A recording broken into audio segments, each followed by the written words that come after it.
बोल गुरुदेव भगवान की जय। प्यारे कृष्ण कन्हैया लाल की जय। श्री योग वासिष्ठ महारामायण मुमुक्षु प्रकरण चल रहा है। आज है तीसरा सर्ग। वशिष्ठ जी बोले, हे राम जी, ब्रह्मा जी ने मुझको जीवों के कल्याण के निमित्त उपदेश किया था, वह मुझे भले प्रकार स्मरण है और वही अब मैं तुमसे कहता हूँ। इतना सुन राम जी ने पूछा, भगवान, कुछ प्रश्न करने का अवसर आया है। एक संशय मुझको है, सो दूर करो। मोक्ष उपाय जो संहिता कहते हो सो सब तुम कहोगे, परंतु यह जो तुमने कहा कि श्री सुखदेव जी विदेह मुक्त हो गए, तो भगवान व्यास जी जो सर्वज्ञ थे सो विदेह मुक्त क्यों ना हुए? वशिष्ठ जी बोले कि हे राम जी, जैसे सूर्य के किरण के साथ त्रिस रेणु उड़ती देख पड़ती है और उनकी संख्या नहीं हो सकती, वैसे ही परम सूर्य के संवेदन रूपी किरण में त्रिलोकी रूप असंख्य त्रिस रेणु है। अनंत होकर मिट जाते हैं और अनंत होते हैं। अनंत त्रिलोकी ब्रह्म समुद्र में है, उनकी संख्या कुछ नहीं। श्री राम जी ने पूछा, हे भगवान, पीछे जो व्यतीत हो गए हैं और आगे जो होंगे उनकी संख्या क्या है? वर्तमान को तो मैं जानता हूँ। वशिष्ठ जी बोले, हे राम जी, अनंत कोटि त्रिलोकी के गण उपजे और मिट गए हैं। कितने ही होते हैं और कितने ही होवेंगे, इनकी कुछ संख्या नहीं है, क्योंकि जीव असंख्य है और जीव जीव प्रति अपनी अपनी सृष्टि है। जब ये जीव मृतक हो जाते हैं तब उसी स्थान में अपने अंतवाहक संकल्प रूपी पुर में इनको अपना बंधन भासता है और उसी स्थान में परलोक भास आता है। पृथ्वी, अप, तेज, वायु और आकाश पंचभूत भासते हैं और नाना प्रकार की वासना के अनुसार अपनी अपनी सृष्टि भास आती है। फिर जब वहाँ से मृतक होता है तब वहीं फिर सृष्टि भास आती है। नाम रूप संयुक्त वही जागृत सत्य होकर भास आती है। फिर जब वहाँ से मरता है तब इस पंचभूत सृष्टि का अभाव हो जाता है और दूसरी भासती है, और वहाँ के जो जीव होते हैं उनको भी इसी प्रकार अनुभव होता है। इसी प्रकार एक एक जीव की सृष्टि होती है और मिट जाती है, इनकी संख्या कुछ नहीं। तब ब्रह्मा जी की सृष्टि की संख्या कैसे हो? जैसे मनुष्य घूमता है और उसको सर्व पदार्थ भ्रमते दृष्टि आते हैं, जैसे नाव में बैठे हुए नदी के वृक्ष चलते दृष्टि आते हैं, जैसे नेत्र के दोष से आकाश में मोती की माला दृष्टि आती है और जैसे स्वप्ने में सृष्टि भासती है, वैसे ही जीव को भ्रम से यह लोक परलोक भासता है। वास्तव में जगत कुछ उपजा ही नहीं, एक अद्वैत परमात्मा तत्व अपने आप में स्थित है। उसमें द्वैत भ्रम अविद्या से भासता है। जैसे बालक को अपनी परछाई में बेताल भासता है और भय पाता है, वैसे ही अज्ञानी को कल्पना जगत रूप होकर भासती है। हे राम जी, व्यास जी को 32 आकार से मैंने देखा है, उनमें 10 एक आकार और क्रिया और निश्चय रूप हैं, 10 अर्थ समान हुए हैं और 12 आकार क्रिया और चेष्टा में विलक्षण हुए हैं। जैसे समुद्र में तरंगें होती हैं तो उनमें कई सम और कई विलक्षण उपजती हैं, वैसे ही व्यास हुए हैं। सम जो 10 हुए हैं उनमें 10वें व्यास यही हैं और आगे भी 8 बेर यही होंगे और महाभारत कहेंगे। 9वीं बार ब्रह्मा होकर विदेह मुक्त होंगे। हम और वाल्मीकि, भृगु और बृहस्पति का पिता अंगिरा इत्यादि भी विदेह मुक्त हो जाएंगे। हे राम जी, एक सम होते हैं और एक विलक्षण होते हैं। मनुष्य, देवता, तिर्यगादि जीव कई बेर समान होते हैं और कितनी बार विलक्षण होते हैं। कितने जीव समान आकार आगे से कुल क्रिया सहित होते हैं और कितने संकल्प से उड़ते फिरते हैं। आना जाना, जीना मरना स्वप्न भ्रम की भांति दिखता है, पर वास्तव में न कोई आता है न जाता है, न जन्मता है न मरता है। यह भ्रम अज्ञान से भासता है, विचार करने से कुछ नहीं भासता।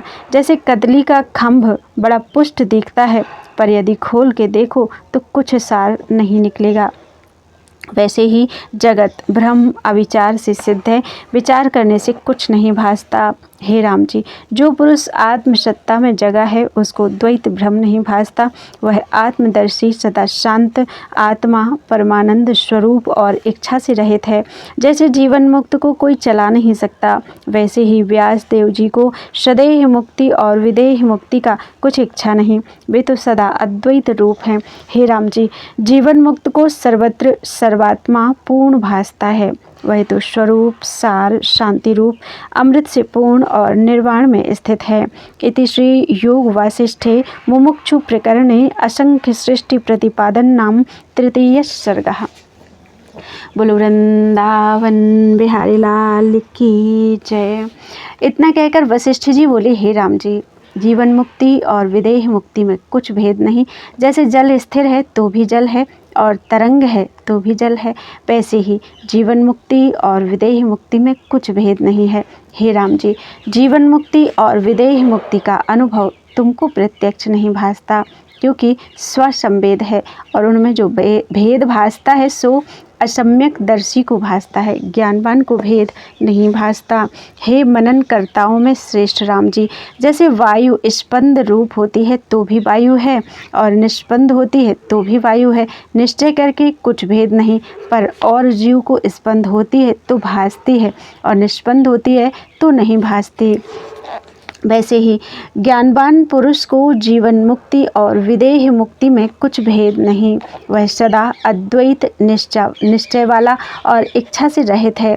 जब जीव को उसका शरीर भासता है तब जीवन मुक्ति कहते हैं, और जब शरीर अदृश्य होता है तब विदेह मुक्ति कहते हैं, पर उसको दोनों तुल्य हैं। हे राम जी, अब प्रकृत प्रसंग जो श्रवण का भूषण है सुनिए। जो कुछ सिद्ध होता है सो अपने पुरुषार्थ से सिद्ध होता है, पुरुषार्थ बिना कुछ सिद्ध नहीं होता। लोग जो कहते हैं कि दैव करेगा सो होगा, यह मूर्खता है। चंद्रमा जो हृदय को शीतल और उल्लास करता भासता है, इसमें यह शीतलता पुरुषार्थ से हुई है। हे राम जी, जिस अर्थ की प्रार्थना और यत्न करे और उससे फिरे नहीं तो अवश्य पाता है। पुरुष यत्न किसका नाम है सो सुनिए।